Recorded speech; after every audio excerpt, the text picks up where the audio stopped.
Quand le Saint, béni soit-il, créa Adam, les anges chargés de la liturgie céleste le prirent pour un être divin, parce qu'il ressemblait tellement au Créateur, et se préparèrent à chanter devant lui « Saint, Saint, Saint ». Qu'a fait le Saint, béni soit-il?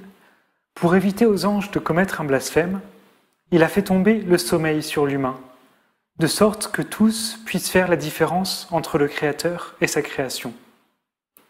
Dans le Midrash Rabbah sur la Genèse, au chapitre 8.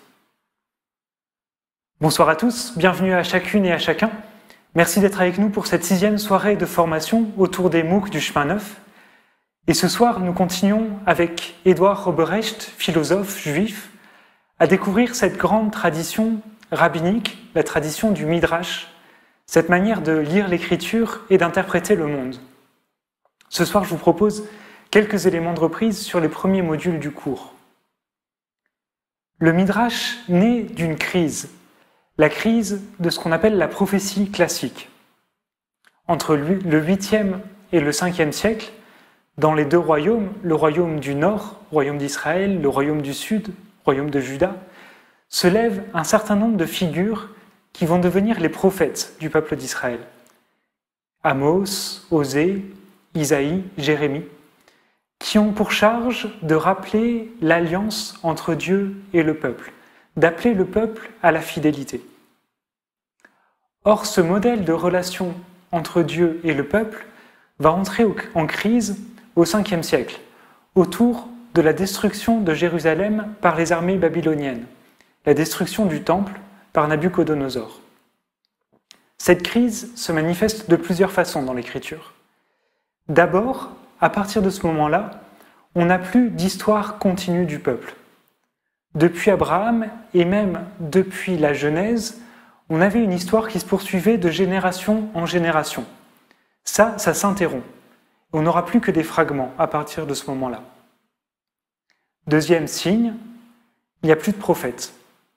Même si certains textes ont sans doute été écrits plus tard, ils seront toujours attribués à des personnages qui ont vécu avant la destruction de Jérusalem ou au plus tard pendant l'exil. Troisième signe de crise, dans la vision d'Ézéchiel qui vit cet exil, la présence de Dieu quitte le temple, quitte Jérusalem, alors que Dieu avait dit à Salomon « Je ferai dans ce temple ma demeure ». Quatrième signe de crise, Jérusalem, dans les Lamentations par exemple, est appelée veuve. Or, l'époux de Jérusalem, traditionnellement, c'est Dieu. Donc, qu'est-ce que ça veut dire si Jérusalem est veuve?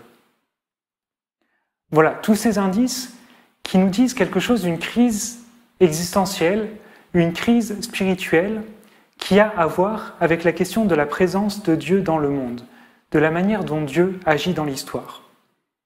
Et en réponse à cette crise, vont se développer 3 types de littérature. Le premier, c'est la littérature de sagesse, par excellence le livre des Proverbes. La littérature de sagesse qui me met face à un ordre du monde immuable, fixe, dans lequel il faut que je me fraie un chemin par ma prudence, parce que je reçois notamment de mes parents.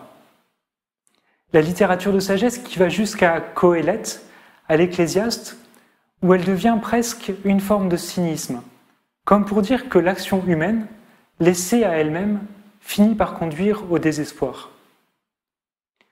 Deuxième type de littérature, c'est l'Apocalypse. Daniel, mais aussi certains passages d'Isaïe, d'Ézéchiel, certains psaumes. C'est presque l'inverse. Là, j'attends tout de Dieu qui doit venir pour remettre les choses en ordre. Punir les méchants, récompenser les bons. Avec le risque peut-être de minimiser le rôle de l'action humaine et aussi de légitimer la violence religieuse, la violence au nom de Dieu. C'est l'interprétation que donne le cours, ça peut se discuter, mais vous commencez sans doute à comprendre que dans le monde rabbinique, beaucoup de choses peuvent se discuter.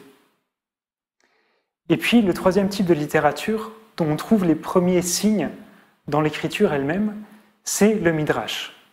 À travers 3 livres, le livre d'Esdras, le livre d'Esther et le Cantique des Cantiques. Esdras, c'est celui qui conduit le peuple à son retour d'exil. On l'appelle parfois Nouveau Moïse. et on dit qu'il met tout son cœur à interpréter la parole de Dieu. Et ça, c'est ce que les rabbins vont faire tout au long des siècles, interpréter la parole de Dieu pour comprendre comment est-ce qu'elle parle à nous aujourd'hui. Esther, qui est ce livre qui a la particularité très intéressante d'être écrit à la fois en grec et en hébreu, on a deux versions, et dans la version hébraïque, celle que les rabbins ont retenue, le nom de Dieu n'apparaît pas. Il y a une prière dans la version grecque du livre d'Esther, mais que les rabbins n'ont pas retenue dans la version hébraïque, comme pour dire que l'histoire, désormais, est remise aux mains de l'humain. Et puis le Cantique des Cantiques, ce grand chant d'amour entre le bien-aimé et la bien-aimée, où l'absence qui est au cœur de la crise que vit le peuple, cette absence de Dieu, que fait Dieu, où est-il? L'absence, au lieu de conduire au désespoir, devient ce qui nourrit le désir. Pour chercher celui qui est absent, je vais me lever de mon lit la nuit et partir courir dans la ville pour chercher le bien-aimé. Et de la même manière, je vais scruter l'Écriture, je vais interroger la parole jusqu'à ce qu'elle me parle. Je ne sais pas si vous appréciez comme moi cette manière de donner un sens d'ensemble au corpus biblique, au canon. Ce n'est pas la seule manière possible de lire le canon, mais c'est une manière intéressante. Et ça nous aide de ne pas avoir les livres de la Bible seulement juxtaposés les uns à côté des autres, mais de voir comment ils se répondent, comment ils se complètent, comment ils s'éclairent mutuellement. Et c'est sur cette base que la culture juive rabbinique va se déployer dans trois grands centres successifs au fil des âges.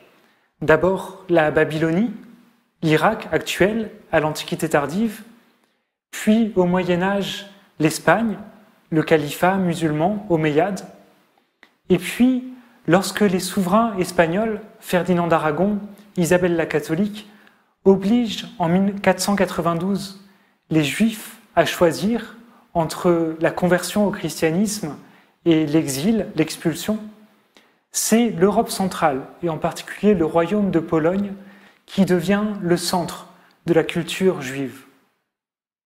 Et le cours nous entraîne à travers toute cette histoire, en rencontrant des grandes figures comme celle de Rachi, des mouvements spirituels comme la Kabbale, toujours dans cette recherche d'un équilibre entre les consonnes du texte qui me sont données, que je n'invente pas, que je trouve, et les voyelles que je mets, mon interprétation. Cette recherche d'un équilibre entre le relativisme d'un côté, où je dis tout ce qui me passe par la tête, et puis le fondamentalisme, où la parole de Dieu me tombe dessus et où moi je n'ai rien à faire. Un chemin étroit entre écouter, me mettre à l'écoute de la parole de Dieu, d'une tradition qui me précède, et puis prendre ma responsabilité dans l'histoire. Il y a une prière juive du samedi matin où Dieu dit « Là où tu iras, je serai avec toi ». Le cours l'interprète en disant « Si tu te mets en route, je serai avec toi ». Prends ta place, sois acteur de ta propre vie, sois acteur de l'histoire humaine.